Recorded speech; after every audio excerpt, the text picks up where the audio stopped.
Good day, viewers, and compliments of the season to you. For wherever you're watching us from, welcome to Clearview Television Newspaper Review, where you get direct insights into matters happening within and around Nigeria. For today, the 6th of December 2023, I am your presenter, Favor Cyril. Now let's dive right into it with the Punch newspaper giving us death throw hits 120. Villagers alleged military bombed twice. That boldly written headline is accompanied by one family loses 32 members. Culprits must be punished. Survivor, ACF, GNI tells military. Army chief begs victims, says soldier mistook villagers for bandits. Tinubu article months. Now you remember on Sunday evening, the Nigerian military bombed a gathering in Kaduna, killing over 120 civilians gathered for a religious celebration. Now, from history, this is not the first time the Nigerian military has been mistaking civilians for bandits. People are mourning, the country is crying. This is sad that our military are killing our own. What kind of mistake is this? I really don't know. I really want to see what excuse they will come up with. How do you mistake civilians for bandits? Were they harmed? Why will you do such? Now this story can be found on page 2 and 3 of the Punch newspaper. So beneath that story, we see pictures of victims in the hospitals. We see children. This is saddening. It's a really, really sad Wednesday for the Punch. Well, may God rest the soul of the dearly departed. Moving forward, on the top right, we have auction. Presidential aircraft bidders get December 24 deadline. It is indeed an era with out with the old and in with the new. Content of the story can be found on page 27, while on page 20 we have federal government seeks 35 billion naira to revive Ajaokuta steel. While on page 19, Power Finance Ministries get 618 billion naira loan. CSOs kicks. Now that's all we have for the Punch newspaper this Wednesday. To read more of the story, kindly pick up a copy of the Punch. Now we move on to Daily Trust. Daily Trust lead angle reads Kaduna Massacre.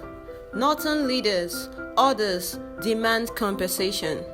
Still on the massacre, residents narrate ordeal. Tinubu orders probe.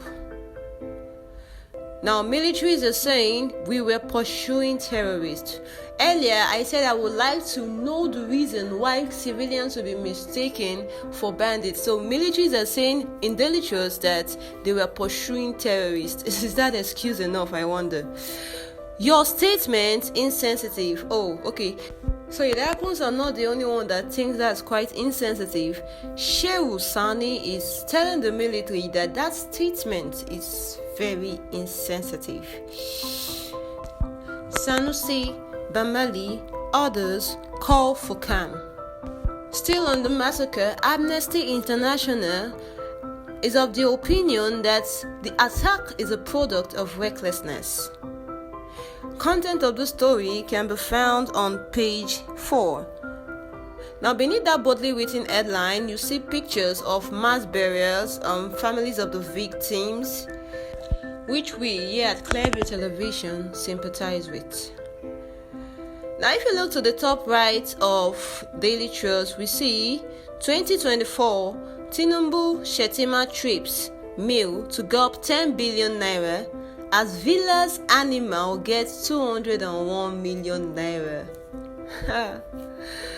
In a lifetime of an average Nigerian, I don't think an individual gets to consume 201 million naira meal before he dies. Well, it turns out that maybe in your next life we should pray to be animals of the presidential villa, since they are doing better than an average Nigerian. Okay, so that content of the story can be found on page 8, while on page 31 we have Court orders execution of ex-soldier for killing Yobe Islamic cleric. And on page 8, COP28, Sheyi Tinubu, that's President Bola Ahmed Tinubu's son, stewards, cook amongst Nigerian delegation. Now, if you remember earlier this week, we said over 1,000 delegates attended COP28, which Nigerians considered a waste of limited revenue. Now, that's all we have on Daily Trust today. To read more of the story, kindly pick up a copy of Daily Trust and browse through. And finally, we move on to Business Day. Well, Business Day isn't coming from the Kaduna massacre angle, but rather we have inside multi-billion naira Esther code racketeering. Esther code, which happens to be travel allowance for government officials. So we're having inside multi-billion naira Esther code racketeering. To know more of this story, kindly read up on the front page of Business Day newspaper and subsequently page 30. Now, if you turn your eyes to the top right of that front page, you see patients will over 1,390% antibiotics price jump. GSK Malls appointing Imperial Logistics as distributors in Nigeria. You know, at this rate, an average Nigerian cannot even afford to treat himself. That's how bad it has become. I was having a discussion yesterday and I was telling the person an average Nigerian man's problem right now is what to eat, because money is concentrated in the hands of the minority, so the majorities are battling with a daily bread. Now, add sickness to that lot. Can they even afford it? Can you afford to be sick right now? That's the question. Well, content of the story can be found on the front page of Business Day and continues on to page 31. Now we have big story. Haulage cost spike spoils Christmas for shoppers. Yeah, it's the season where you go shopping for families and yourself.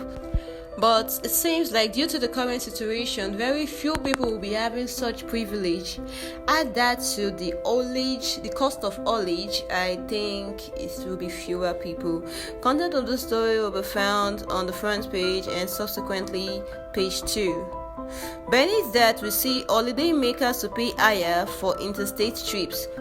Okay, and still on page 2, travelers dread checkpoints. Bad road nightmares as Christmas nears. POS operators buy cash as bank struggles to pay customers. Content of the story can be found on page 30, while on page 82, Tinubu orders investigation into Kaduna bombing. Now that's all we have on Business Day today. To read more of the story, kindly pick up a copy of Business Day. And for more updates, kindly like, share, subscribe, and follow us on all our social media platforms at Clearview Television. Thank you.